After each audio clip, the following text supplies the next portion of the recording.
guys, it's Jennibellie. If you watch me regularly, you'll probably realise that the beginning bit's a bit different.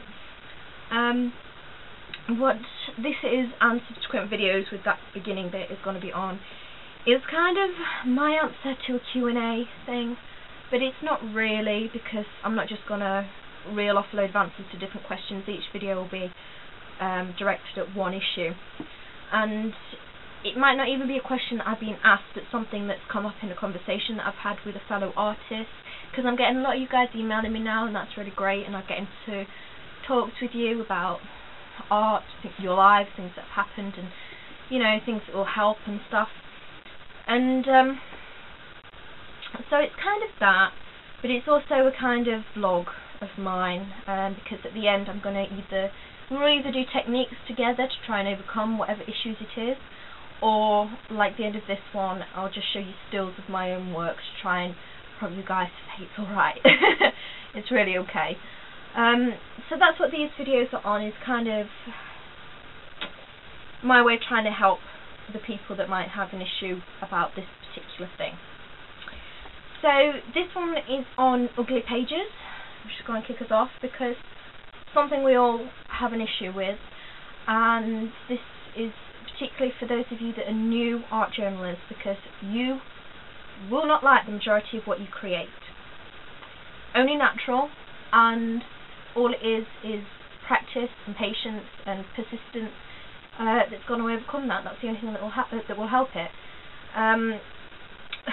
So I didn't like a lot of my pages for a very long time, and I would probably say that even what I produce now, I don't like 90% of it.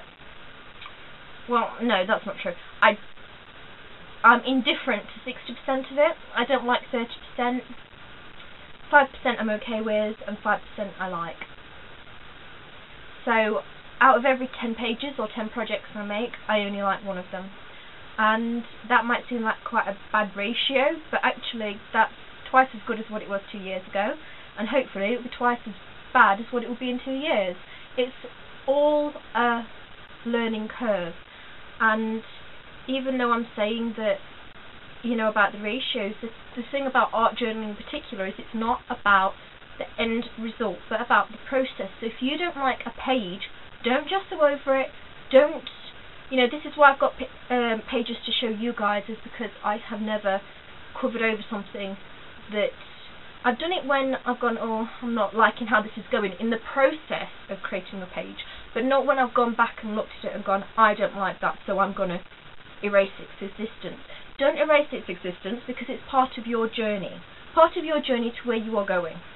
That's my personal view. If you want to, I mean, I can't stop you doing it, but in this Smashbook Junk Journal art journal video that I did when I was showing you the differences between the books, I mentioned to you that I have thrown away all of my journals from when I was a teenager, and I regret that decision more than breaking up with certain boyfriends. I mean, I really regret that decision.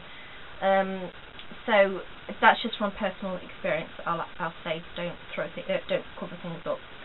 But what I will do when I've created a page that I don't particularly like, if it bothers me that much, a lot of them don't. It's just, I'll just go, it's part of the process. That's fine. I'll ignore it. You know, those feelings. I'll ignore those feelings, not the page. What I will do is I will look at it as if somebody else has created that page, and I'll say to myself, would I not like it if I knew somebody else had created it? If I hadn't been there for the development? And often the answer is I'll probably like it. If I hadn't been there as I was creating it, going, oh, this isn't working, that isn't working, it's just not working, it's not working, I would like that page. And then if I would answer, no, I wouldn't like that page even if somebody else created it, then I would look at, well, is it the composition, is it the elements I've used, is it my own skill, you know, something like that. But basically I will still show you guys the stuff that I don't like, because it's the majority of what I create. I can't, like the Drawing Girls tutorial, the only girl I liked in that Drawing Girls tutorial was the end one, because I spent a little bit more time on her. You know, I'm not going to not show you guys that I've created it. It's still a part of me that I've put down, so I don't hate them. I just don't think, oh, they haven't turned out too well, you know. It doesn't, it's something you learn as you go along just to get over it.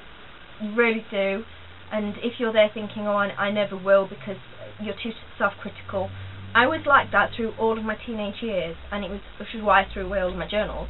And the only time I've really given myself permission to be who I am is since I forgot about, just close the door to those negative, niggling comments in your mind that say, this is an ugly page, get rid of it. Just ignore them. So that's my advice on this particular issue, and what I'm going to do is put all of the pages that I never thought I would show anyone on the end of this video.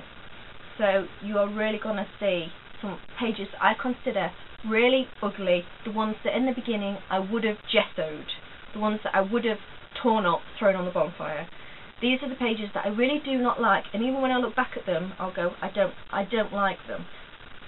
And I never in a million years thought I would ever share these pages. Let me just tell you that. So it's taken me a little bit of courage to show you girls, or guys, but I don't often get guys watching. But what has happened as I have begun showing my work and things is that you girls have given me courage back. So this is why I'm showing these pages to you, and just getting over it. I'm just getting over it, getting over my stigma that I'm not a good artist, and just forgetting about all the worries and just enjoying the process, not the result.